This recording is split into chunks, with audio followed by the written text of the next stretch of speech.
Good morning and welcome to the first episode of Grand Central Station, the station with central ideas. This is your host, Jack Emery Lund, and I wanted to make a podcast talking about world events, my views on things, and take it from the perspective of an 18-year-old Gen Z.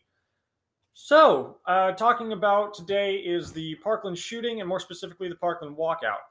The to be specific, the controversy that has arisen from this walkout, which to me was actually really surprising. I just figured this was going to be a really wholesome thing, but uh, after the Parkland walkout, or after the Parkland shooting, there was a massive uprising amongst students that I have not seen before in a school shooting at all. This is the biggest thing that has ever come out of a mass shooting, and all across the nation there are kids, standing up and letting their voices heard, and I think that's really impressive.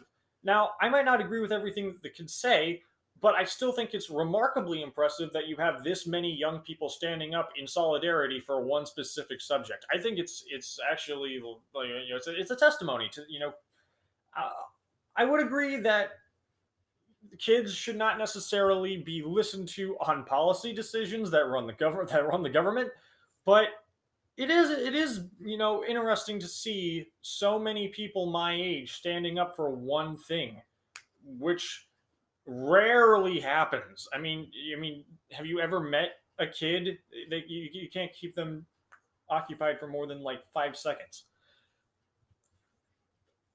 But in light of the Parkland shooting, the students all across the nation created this 17-minute walkout, which I think was actually really cool. I obviously I'm not in school, but I was thoroughly impressed and really motivated and inspired by people I genuinely disagree with, but the passion and the inspiration that I see in these kids is effectively unrivaled.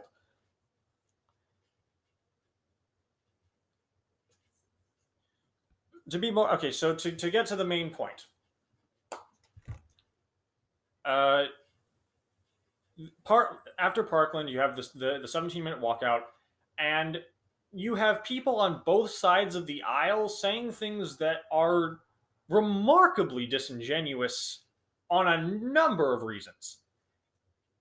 You have the you have the extreme liberal left basically glorifying these massive now, don't get me wrong, this is inspiring, this is empowering, this is not a this is not a civil rights movement, I guess is the best way I can put that. It's like this is an amazing thing. This is like the Women's March back in I think it was like early, like mid 2016. I forget exactly when the Women's March was, but it's like you have an event where a bunch of people walk out in solidarity. No violence is another thing. That was one thing that I actually really like. I genuinely disagree with a lot of the things that they did in the Women's March, but the one thing I wholeheartedly supported was the fact that it was nonviolent, and it was so massive that you would figure that there was at least one act of violence. There wasn't. I was like unbelievably impressed with that. Same thing here. You have students all across the nation. Now, granted, you probably don't have you probably are not going to have someone go around beating up kids, but you have massive amounts of student protests across the nation, and this is really incredible. It is a moment of solidarity, but the key word there is moment, and people are treating it like it's a civil rights movement. I disagree with the concept that this is a civil rights movement. I think this is a very loud megaphone that needs to be heard, but it is not. And I guess I would consider it more of like a stepping stone than the like entire movement. This is a platform, not the way that a lot of the liberal left is treating it like it's the next civil rights movement. I would not say that this is the next civil rights movement. I would say that this is an incredible movement and an inspiring movement, but I would not say that this is on that scale. And people are treating it like it's the most important thing to ever exist. And while it is incredibly important, I just don't think it's on that scale. So I think the people on the left are overinflating it. I think the people on the right are severely underinflating it, because you have people. who okay, the thing I hear very often on the over the last day is that they're skipping school to do this. Okay, two things. One, this is a national thing, and I think if the school systems are already so bad, I think kids can afford to miss 17 minutes of their life. It's not like they skipped the whole day. It's not, and even if they had skipped the whole day, I don't think I would have cared. They skipped a grand total of 17 minutes, uh, which I thought was, I mean, if you're gonna make the case as to why you disagree with these protests, and I disagree with the protests, but I support I fully support their right to protest. I disagree with the policies that they are supporting, but if you are going to disagree with the protests, that is the stupidest argument you could possibly make for disagreeing with protests. These kids are not missing anything important over the 17 minutes they lost I think a lot of people that those 17 minutes are for lost a hell of a lot more than the kids who lost 17 minutes of schooling. So I have a little bit of respect. That's the thing I constantly see is that while people on the right like to make logical, factual arguments, there is a modicum of compassion that is needed. You cannot win every argument purely with logic. And I know that sounds like that of all things sounds disingenuous, but there should be okay. If you can't reasonably win, you're not going to win. Long story short, you're not going to win hearts and minds by saying that oh, 17 minutes of that kid's life was wasted walking around campus honoring 17 people who died in mass shooting. You're not wrong. You're just an asshole. So so I think that there is a modicum of respect that needs to be given. Now that said, like you can wholeheartedly disagree with what they say, and I generally disagree with what they say. I am not super heavy on gun control. Hello, Butter. This is my very fluffy cat. Thank you, Butter. So I am not a super big proponent of gun control, although there are a lot of measures that I do support, and I think this is the topic I'm going to talk about at the end of the episode. But but to be specific on Parkland, there are a lot of kids who are just doing the only thing that they know how to do, which is talk. I mean, have you ever listened to a kid argue? You never win an argument with a kid. They never shut up. Not saying that they should shut up. I'm just saying to anyone who has ever argued with a child, you know full well that you are never winning that argument. Doesn't matter. I mean, it doesn't matter how wrong one side is. You will never win an argument with a child. And you're certainly not going to win hearts and minds by effectively discrediting everything that children have to say. Now, here's the thing: not all children are mature enough to understand what they're talking about. I can guarantee you that not even half of the students that were walking out, probably way more than that, but I'm going to say at least half of the students walking out of school that day have a comprehensive understanding on gun control and gun violence. And I'm not going to pretend like I have the most overarching understanding of this either, but there is a little bit that you need to understand that a lot of people don't. When it comes to gun control, you always need to balance effectiveness, constitutionality, uh, and if you're talking about stuff like repealing or editing stuff like the Second Amendment, it's such a long process. I mean, having the difference between what's an assault weapon, what's the difference between an AR-15 and an M4. I mean, this is stuff that does not take a lot of research. I am not a gun owner. My father's not a gun owner, or at least not that I know of. He's in the military. I have never shot a gun, but I have a basic understanding of certain specific things that I feel need to be understood in order to make a comprehensive argument on gun violence and gun control. There are things that can be severely improved when it comes to gun control. Stuff like background checks, stuff like reporting arrests for violence to the police. I I don't know how in the hell Sheriff Israel still has a job, much less not homeless and or in prison for negligence. But I mean, you can talk about gun control all day long, but specifically with Parkland, you cannot. I mean, you would almost have to plan something that botched. You could not have botched that any worse. At every single fundamental level, the system failed. And I I vehemently despise Sheriff Israel with a burning passion, especially for not for the things he said at the town hall, but for what he I I think that's what I'm going to talk about at the end of this. There is so much that Sheriff Israel needs to account for, but I am not talking about him yet. We're going to get to that. Just know that I have a little bit of a disapproval of what he did and the way he operated. But anyway, back to the thing. So there are comprehensive gun control laws, and there are things that can be put in place. And I actually don't know the full extent of what was in the bill, but there was a bill passed just today, or it might have been yesterday, that was sponsored by Kyle Kashuv. He's one of the survivors of Parkland and an incredibly respectable person. Probably going to be president one day, or at least run, or at least be a senator. He's going to do something. He's the epitome of bipartisanship. I have never seen a person so two sided. He's amazing.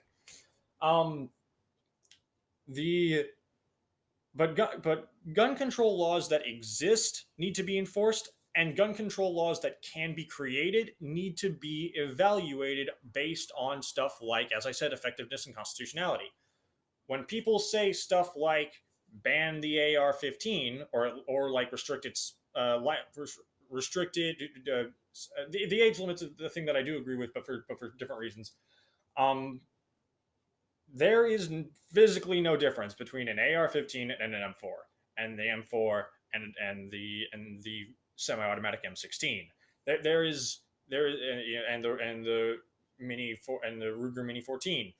There If you ban one, you effectively either have to ban them all, or you just create a really stupid law where you ban one of. It's like banning strawberry Jello and allowing all the other Jellos to still exist. I mean, you're either passing a law that has broad sweeping measures, or one that does literally nothing and is just stupid. Gun control laws that are constitutional and reasonable, stricter background checks. That is one that I think fundamentally needs to be implemented. But here's the thing about the background checks. Uh, Nicholas Cruz, and I hesitate to say the name. I don't think I'm going to be talking. I don't think I'm going to be talking about him very much. And I agree with the Daily Wire here, where I don't want to talk about him, say his name, but I'm just everybody knows his name already. I'm just going to say it. Nicholas Cruz passed a background check. This is important. It wasn't that the background check that he did was flawed or failed. It wouldn't matter how far back, how comprehensive his background check would have been. They could have gone through, unless they, I mean, they could have done a mental health evaluation, and that's a thing to be talked about. But he had a completely clean background, despite all the unbelievable things that he did that should have been like the biggest red warning lights. That was never put on the background check. Because when people say you need to have stricter background checks, that's fine. And I agree with that. I agree that there should be strict background checks. But stricter background checks do nothing if nothing is put in the background check in the first place. And this is where the police and the sheriff messed up on step one. The FBI screwed up, the sheriff screwed up, the police screwed up, the first responders screwed up. Literally, no one could have made this worse. But uh, Nicholas Cruz legally purchased his AR-15 because the background check was clean, and it wouldn't matter how strict the background check was; it was still clean because nothing was ever reported on him. So you need to be able to allow for more leverage of or leeway of police reports as well as arrests, and not just convictions being on a background check. You need to be able to expand what can be put on a background check. That is one of the major steps that needs to be done. Um, raising the raising the age limit purchasing from 18 to 21. There are now I am personally in favor of raising the gun age limit, but there are very decent reasons to not be so. Okay, not to not. Great wording there, Jack. Ben Shapiro had a pretty decent explanation of this, and while I'm in favor of this, I love to play devil's advocate. Just let me get that out of the way. I love to make the opposing argument. So I think we all understand the argument to raise the gun limit to 21.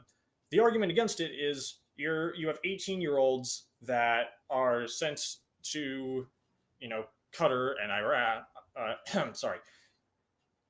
Basically, you have 18-year-olds that are in war, and I know. Forgive me for those countries. 18-year-olds are sent to war, and when they come home, and they're given actual weapons of war. The term is stupid. AR-15s are not weapons of war. No one in the military uses an AR-15. Um, the but they are given actual weapons of war, and they are sent off to kill people and defend the country. And when they come home, not only are they like they can't drink, they wouldn't be able to buy a gun. Basically, it's like you couldn't. If you are given a gun in the military, you can't have a gun when you come home. And a lot of people think, okay, that sounds fundamentally stupid. So there are several different things that you can do here. Uh, it's like and that also applies to stuff like the drinking limit. So the argument is either bring everything to 18, bring everything to 21, or have certain measures in place to kind of counterbalance what goes where. To be a little bit more specific, sorry, I think we get my water. To be a little bit more specific, um, if you raise the gun limit to 18, obviously you can't raise the age to. Well, I mean, you technically could, but it would be stupid. Raising the age of military service to 21, which I don't think anybody really wants that. It wouldn't help any with anything, and you would have to have, and there would be just a 3 year gap of like doing ROTC or JROTC or whatever you want to do it, and then not being in the military for 3 years. Probably. Long story short, there's a reason that 18 is the age to go into the military. The problem is that what happens when they come home and they are no longer trusted with a gun. So the measures that you could take here are raise the limit to 21 and then grandfather clause in, and this is the one that I support. Raise the age purchasing limit for civilians to 21. Grandfather clause for military members, meaning that if you're in the military, you can purchase a rifle at 18. I think that, and obviously, this is everything that I say here is my own personal opinion. I think that's a good idea. I think that is a reasonable idea because these 18-year-olds are already trained to use these weapons, and I think that's another thing. Uh, getting getting training for weapons, which is something that I understand that it gets into some gray constitutionality rules here because the Second Amendment, while the reasoning behind it is really like incredibly well documented, like, no denying whatsoever the purposes of the Second Amendment, the extent to which it applies is annoyingly vague. Which I know I'm not the only one who thinks that. I think everybody who has ever been in a gun debate thinks that. It is like, if only the Constitution had, or if only the founding fathers had been more specific on what exactly this meant, because they are because the Federalist Papers and all the things that all the letters that they had written to each other Um, they very clearly define what the purpose of the Second Amendment is and why it's necessary, but they also don't really go into. I mean, obviously, they couldn't have anticipated what kind of weapons we would have today, but it's also important to basically no one really knows how far it goes, and that's why we have the Supreme Court, obviously. But it always gets into a shady gray area. So if you say, I want to have, uh, if you have a gun, train with it. It's like have tra- have training things, or else you're not. But then the problem is that the little asterisk there is if you don't get the training, you don't get the gun, and that could be easily interpreted as infringing someone's right to use a gun or possess a gun. Now, obviously, there are limitations to the Second Amendment. There are situations in where you are no longer allowed to own a gun. There are situations where you can have your gun taken away from you. There are legal steps around the Constitution. Um, the problem is that a lot of those steps are not very clearly defined, and many people, uh, and the gun control advocates are very wary to toe this line because they know full well that this is what they want. The problem is that if it goes, people are reluctant to really push gun control, and this is why at anytime anyone talks about Republicans, and this pisses me off. Anytime anyone talks about Republicans, one being in the pocket of the NRA, which is absolutely retarded. The NRA pays them because they support them, not the other way around. Um, and and okay, so they talk about the Republicans basically not allowing for gun control to pass because usually the argument is because they want money from the NRA. One, that argument's stupid, and I'll explain why in a second. Two, the gun control advocates in Congress know full well that if they actually were to push that kind of comprehensive gun control laws, that it would most likely go to the Supreme Court, and it would most likely be voted down, fundamentally setting a precedent against them. And this is why when in the period I think it was like 2008 to 2010 maybe, there was a period of time where Democrats held the presidency, the House, and more than 60 in the and the 60 vote majority in the Senate. They could not be filibustered. They had completely unobstructable power, and fuck you, uh, Google, Microsoft Word. Unobstructable is a word. They had unobstructable power in the United States. Guess how many gun control laws they passed? There's a reason for that.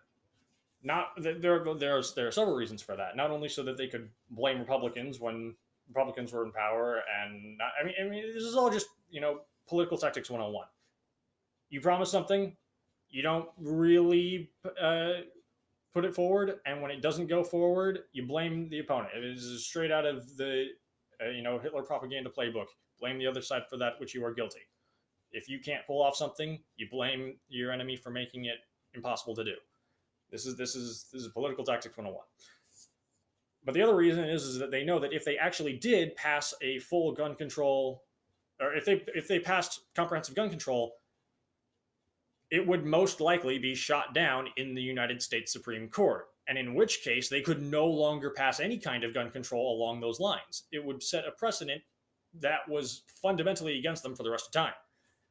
And it is really hard. And this is why people, and this coming back to the Parkland walkout, this is why it is important to take these kids seriously, but not too seriously. And I'm reminded of a thing about like Trump in the past. There was a news article about like seriously, not literally, not the point. These kids are important. Their views are important. They're going to be voting in the 2020 election. And possibly 2018. I'm going to be voting in the 2018 election. Um, Now, to be fair, these kids are really quite brilliant, and a lot of them have really good talking points. As I said, the best is Kyle Kashuv. I really hope I'm pronouncing that name right. Otherwise, I'm just absolutely botching it. Um, but a lot of these people are talking about subjects they fundamentally do not understand, or at least do not have a comprehensive enough understanding of the subject to make an informed opinion. Their opinion is still valid, but it is still subject to criticism. And the more uninformed you are on a subject, the more subject you are to criticism. This is a rule of life. If I do not understand a topic and you understand a topic better than I do, you can criticize me much more than I can criticize you. And this is why I think it's a bad move for the Democrats to be. I do think it's a good move to be supportive of the kids. I think this is absolutely retarded of Republicans and a lot of the people on the right who are discrediting the value of these kids' opinions. But I think it's also I think it's a mistake on totally a mistake on both sides. The left is being too supportive, and the right is being not nearly supportive enough. Seriously, I mean, okay, someone that I listen to on the pretty regular is Ben Shapiro. He's an intelligent guy, and as much as I hear about, yeah, he is he's arrogant. Uh, he likes to be self empowered, but he's well informed, and he's been a reliable source of information for as long as I've known him. Ben said something just fundamentally just awful on Fox the other day. Um, and I find that he does his worst work on Fox. He plays partisan way too much when he goes on Fox. But he basically was saying that the all of the kids that were walking out on the Parkland walkout were basically political props that were uh, I think the word he used was like activated by the media. He used them or something along this, but he meant the media, which again, it's like by the strictest definition of the word wrong, you're not wrong, but you are being really disingenuous and really just apathetic. And it takes a degree of, as logical as you are, Ben, your worst quality is your complete lack of empathy when it comes to stuff like this. Now, let me be very, very clear here. That does not mean that Ben is an apathetic person. And I can be this way too. This is one of the reasons I like Ben is because I talk a lot like he does at times, especially on certain subjects. But this is one of my fundamental flaws too, is that I can be too serious on a subject and not take the human nature into account. Ben wholeheartedly sympathize like feels horrible about the Parkland event. I am not saying in the slightest that he doesn't. I'm not saying that he is an apathetic person. I'm saying he can be apathetic on certain subjects, which he almost always is. Uh, in an event like this, where he talks about these kids being political props, I would not say that they are political props. I would say that they are being used as political props, especially the students who weren't given a choice.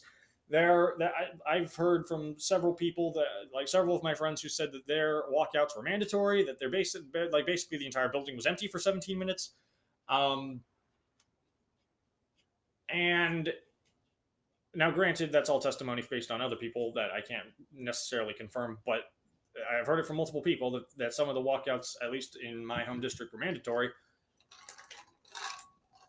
And and to say that they are political props, I think is again the loosest definition of the word wrong. You're not wrong, but it's super disingenuous. You have all these kids who I'm no one told these kids to do anything. They decided. I do think this is a little bit of a Streisand effect, a little bit of a bandwagon, but I still think it's valid. Uh, these kids decided that they wanted to do this walkout, and then they did the walkout. and then the media does use them as talking points. They do take pictures of the massive crowds and say this is the next generation and this is who you're up against, which I never like when people do that, but they're not incorrect. And then Ben, by that standing, is not incorrect when he says that they are being used as political props. But I don't think he said being used. I think he said that they are political props, and I would disagree with that. I don't think that they are being political props. I do think that they are talking about things that they fundamentally do not understand, or at least not enough to make comprehensive arguments. But I do think that they are a very valid thing to be heard. And I realized that this is running a little longer than I want. I was trying to think of maybe like probably doing like within 30 minutes, but I think I can make it to 40. I think that there are people on literally. I do not understand why this has to be so partisan. Our entire culture and and world today is so unbelievably divided that a bunch of kids rallying in support of 17 dead students suddenly becomes a partisan issue. I do not understand this. This to me is just flawed. This is wrong. This should not be an argument. This should be people saying, and this should not be saying these kids are the next civil rights movement, and it should not be these kids are frauds. No one should be making these arguments. The only argument should be these are self-empowered kids, and this is probably the first time they've gotten, this is probably the most social activity they've gotten in a long time, and it's all based on this one subject. Maybe we should pay attention. I mean, seriously, how often do you see kids being this united on literally anything? I mean, I haven't seen this many kids outside since probably literally ever. Like maybe no, no, no. Probably not since the 2016 election. But besides that, but I mean that was all age groups. But I mean to basically end off this subject, I'll quickly run through the second subject that I really never got to because I talk way too much. I I don't think that this should be partisan. I don't think this should be even a argument. I don't think that this should be a a question of how valid or this shouldn't, long story short, this shouldn't be a political dick measuring contest. That's the end of the story.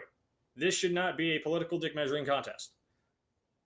You do not get to say these kids are on my side, therefore I have the strongest argument, and you cannot say these kids are uninformed, therefore I have the strongest argument. The only view that should be here is look at these amazing kids and the kind of unity that they are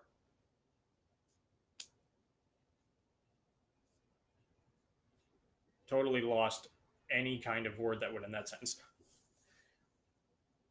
The the takeaway should be you have this kind of unity. Maybe we should listen. Not too much, but not we shouldn't let them decide policy, but we should take them seriously. That should be the takeaway. Just take it seriously. Don't discredit them. Don't glorify them. Just take it seriously. That should be the end of the story. Now, quick 5 minute breakdown on, and I'm not the first person to break this down. There have been several people to break this down. I just want to talk about one particular thing that bothers me. So by now, people know, and I've already said his name, so I'm going to say it again. By now, everyone knows that Nicholas Cruz could not have been more obvious if he wanted to. He literally could have walked into the school naked with a giant neon sign saying, "I'm going to shoot you all tomorrow." And that would have been less obvious than what he had done over the course of months. Two FBI calls, both of which not sent to the department that they need, that neither of which followed protocol. Over 30 different police calls, many of which resulted in a police officer coming to his house. Several different events at the school where he was threatening students. There were events where he held a gun to people's heads. He was talking to, if I remember correctly, he was talking to like counselors about like bathing in his classmates' blood. Yeah. And somehow this guy had a clean. Now, just to be clear, this guy should never have gotten a gun. Not because gun control is too light. Like, this guy, of all people, should never have gotten his hands on a weapon. I mean, gun control is a important topic. Gun control would have done nothing to stop this. The only thing that would have done that is a mental health evaluation, which I do support. But that's not the point. The point is that gun control or not, this was a fundamental system failure on every possible level. But not only but we already knew that. We already knew how bad the system botched here.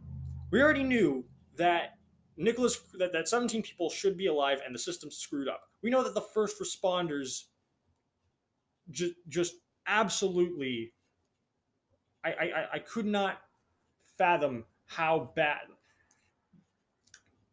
We already knew this.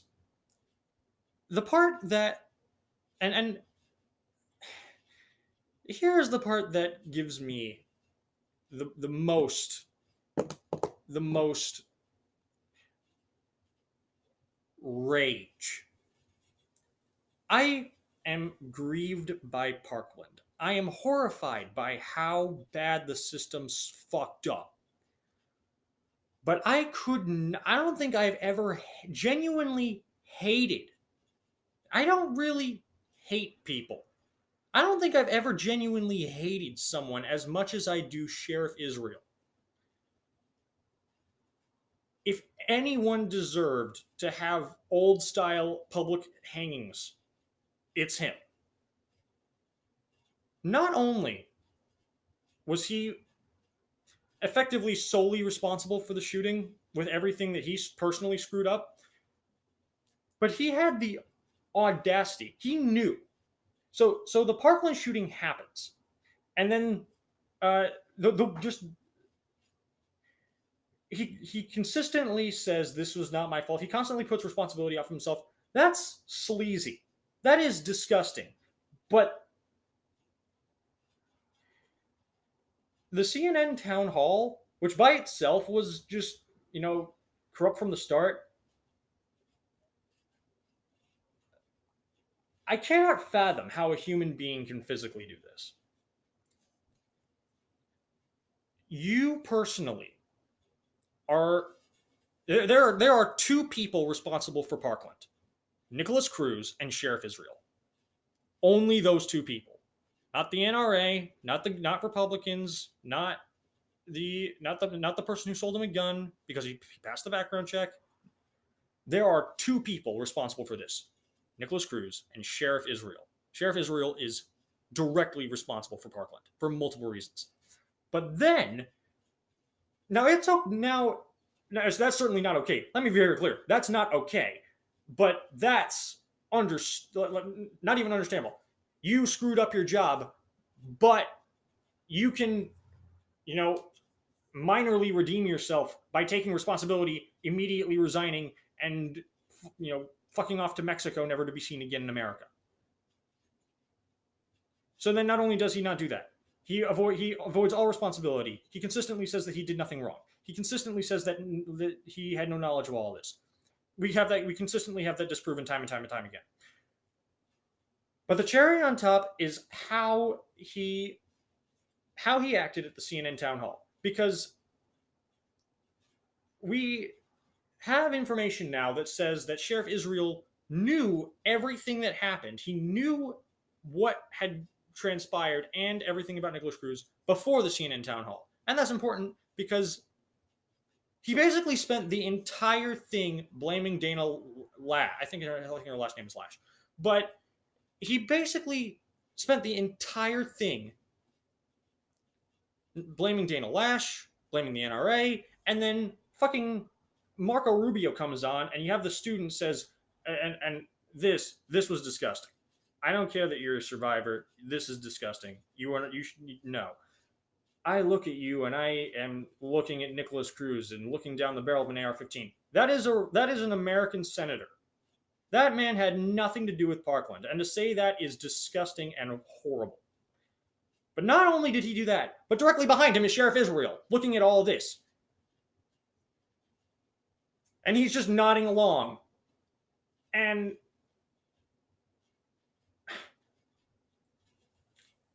I genuinely try, like, a lot rolls off my shoulders. I don't really get mad at a lot of things. This was an exception. I don't think I've ever known someone to be such a complete scumbag as Sheriff Israel. The fact that he still has a job is, it's like it's heresy. I can't think of a strong word enough to describe exactly my feelings towards this. But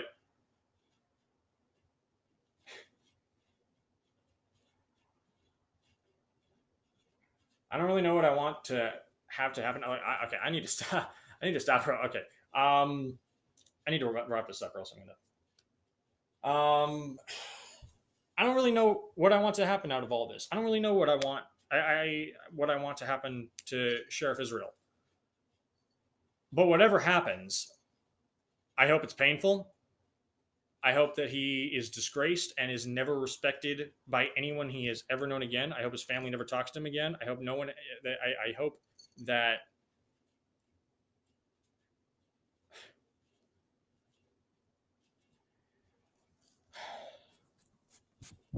Yes, hello, butter.